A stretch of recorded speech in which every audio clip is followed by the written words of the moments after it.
Yesterday, I beat DMC 5 and put an end to my marathon of playing the DMC franchise. The numbered games from 1 to 5 at least. And man oh man, has it been fun. Shout out Kasuruku1, my buddy. He's the one who suggested this franchise, and I've had an absolute blast playing through the games. It was just an amazing experience, and I just want to rank the games here, the numbered ones. So yeah, let's get to it. DMC 1 was great. It had a very strong intro. It really did set the tone for the entire series very well. When I first played it and I saw, fucking Trish blasting through Dante's place, shooting her motorcycle at him, and he was like, shooting it with his guns and stuff, and it blasts the motorcycle back and it fucking explodes, and he says jackpot, and I just knew that this game was gonna be fucking amazing.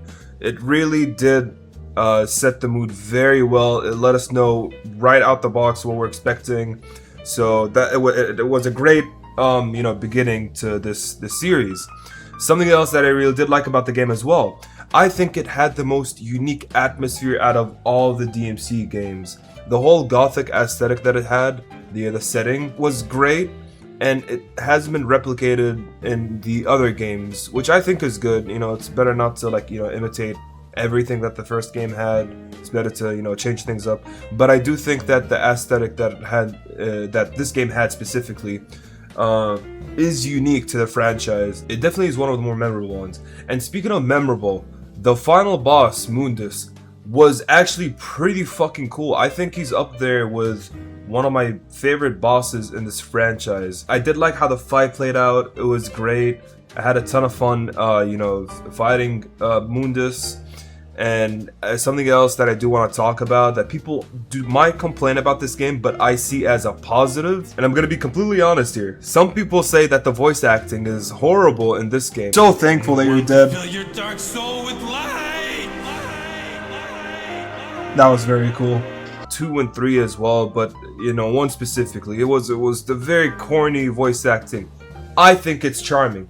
I think it suits the game. I love when I play old games, hear those shitty, voice acting. Look at Final Fantasy X, for example. Such a beloved installment of the franchise, and look at how well it's doing. It's even with its very horrible voice acting moments. Silent Hill 2 had some great bad voice acting.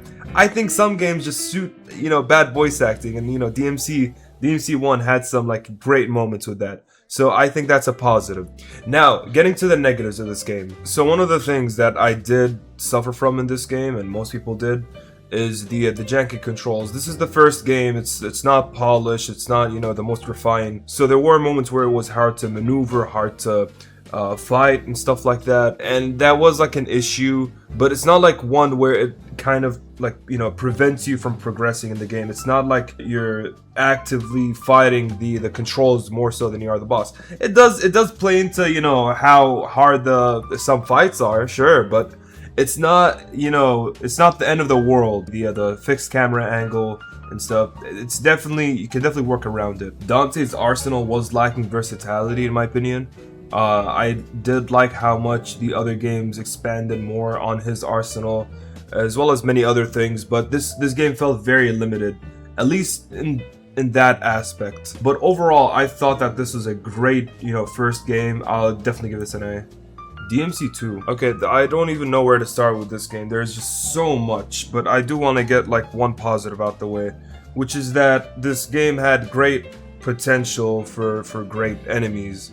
I do think that Argosax had a very cool design, and they definitely did fumble with that, but at the very least I did want to get one positive out the way before I talk about everything that did go wrong with this game, which is a lot. So one of the most prominent issues, something that people talk about when they first played DMC 2, and the thing that I noticed when I first played DMC 2, was the painfully boring gameplay, because the guns are busted as shit. Ebony and Ivory in this game are equivalent to fucking nukes. It's crazy. Each bullet you shoot has more impact than a fucking nuclear bomb detonating. It's insane the amount of knockback, the amount of stun potential that the guns have. You don't even really need to use your sword. And as a matter of fact, unless you're doing a challenge, if you're not using the guns, then you're actively just fucking throwing your run, because the guns are busted as shit. and there is no reason why I should be struggling with the bosses.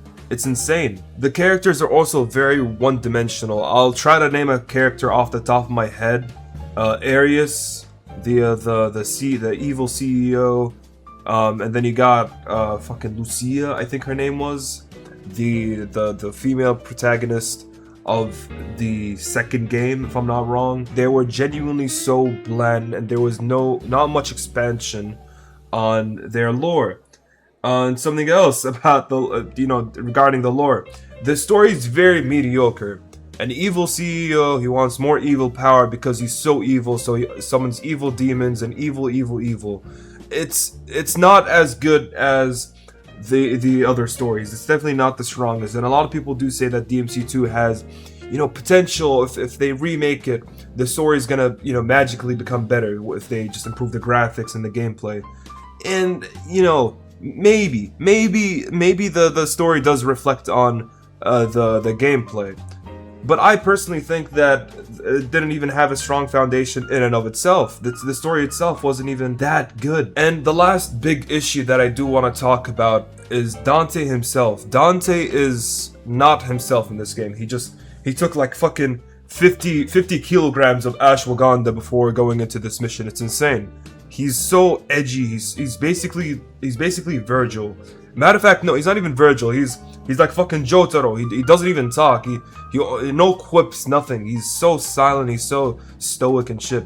And I don't know what made them do that. I don't know what made the studio and Capcom think that this was a good idea. So with all that being said, I'm definitely gonna put this in F tier. And as a matter of fact, I'm not even gonna call this F because I don't think any of the other games are as bad as this. This is just straight up gonna be DMC 2 tier. DMC 3. Now this is like a complete 180. When I played DMC 2 and I got into DMC 3, it's not just like a breath of fresh air that I took. It was like I got hit with an insane fucking sin, one that took me back to my childhood memories.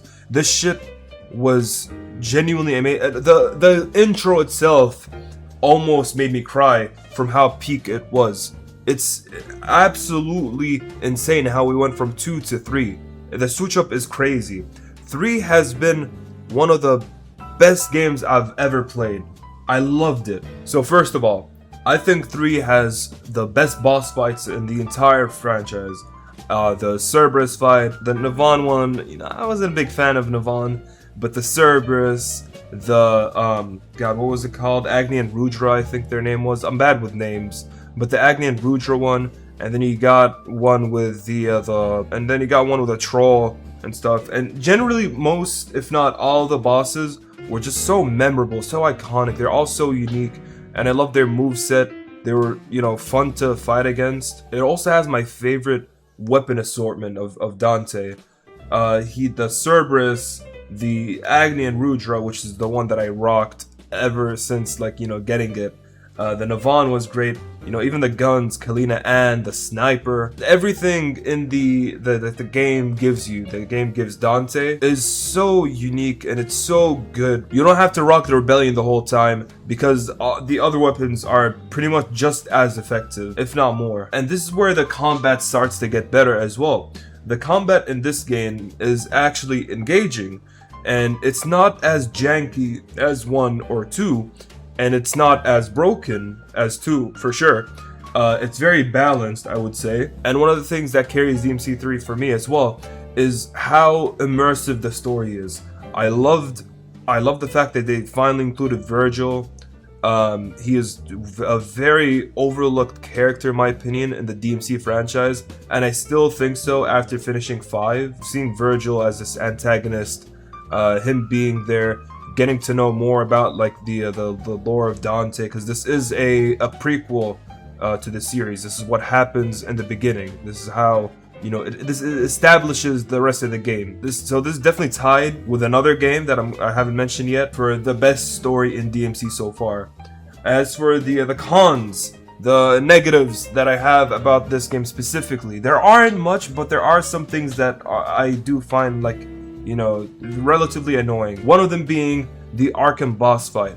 It just wasn't that good. It didn't even really feel like a final boss. Well, technically it wasn't. And one of the things that I did find very annoying about Arkham was the fact that you couldn't use your style anymore. Up until this point, and even after Arkham, I was really relying on my style a lot. So the fact that it got taken away from me and instead replaced with Virgil, who wasn't really, doing much, it didn't really make the boss fight any better. And also the boss gauntlet in this game specifically was fucking annoying. The fact that you almost have to beat every single boss in order to progress. Maybe there is a way to like not fight every boss, before you can like teleport to Arkham.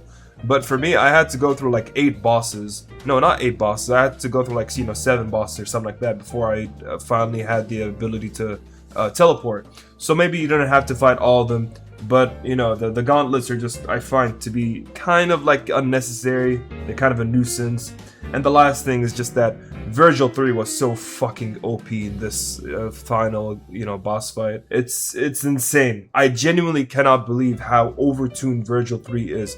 Everything you do, he can counter, and then he can heal himself, and then his whole, his whole kit is just, it staggers you. You can't do anything about it. But with all that being said, I still think that this game definitely deserves to be in an S tier. It's so good. DMC4, they took their time with this game, and it definitely did pay off. It really does bring new life into DMC now that they introduce more characters. I love the fact that they expanded the universe more. Now it's not just, Dante and whatever female protagonist they have in this game that to focus on, as well as, a main antagonist. In 4, you had other side characters like Credo, you had Nero instead of just Dante being the main protagonist. Even Trish in this game was really fleshed out. So they really utilized their side characters and their main characters very well. And from here on out, I do think that this is one of the things that DMC is doing better compared to their older games. I'm gonna say this, I'm probably gonna get people pissed off. I love Dante. He's my favorite character. I'm always gonna rock him whenever I can, like, play as him, I mean. But I do think that Nero's kit is more fun and more versatile than Dante's. I really do like how he plays in this game. Specifically, sorry, I forgot to mention this game specifically. I enjoyed Nero way more than I did Dante. He was absolutely amazing. I loved his story. Genuinely such a good main MC. Whenever people say that they like Nero more than Dante, I don't challenge that. I don't tell them that they should be ashamed Dante's better, because Nero is a very good MC. I also really like the Proud Soul system that they introduced in this game, so you can upgrade your skills. Now it's not just like red orbs that you gotta spend to upgrade stuff. I mean, the red orbs are for items now in this game, and the skills themselves require the Proud Soul, which is good. It's nice to have like 2 separate currencies so that you don't have to gather as many red orbs. And the last big thing that I want to talk about is how underrated the soundtrack is. It's just a banger. Every soundtrack in this game is just a fucking banger. DMC4 was absolutely amazing with that. So I played this game on Legendary Dark Knight mode, and oh my god, the fucking waves. Holy shit, the enemies were just absolutely ruthless. The amount of enemies that spawn is insane. And I don't want to talk about like difficulty that much, because even though I do play on the hardest difficulty available to me at the moment, I was able to play on Legendary Dark Knight mode instead of normal on this specific game. But the hardest mode in this game isn't really that hard. It's more so that they just spawn a metric fuck ton of enemies.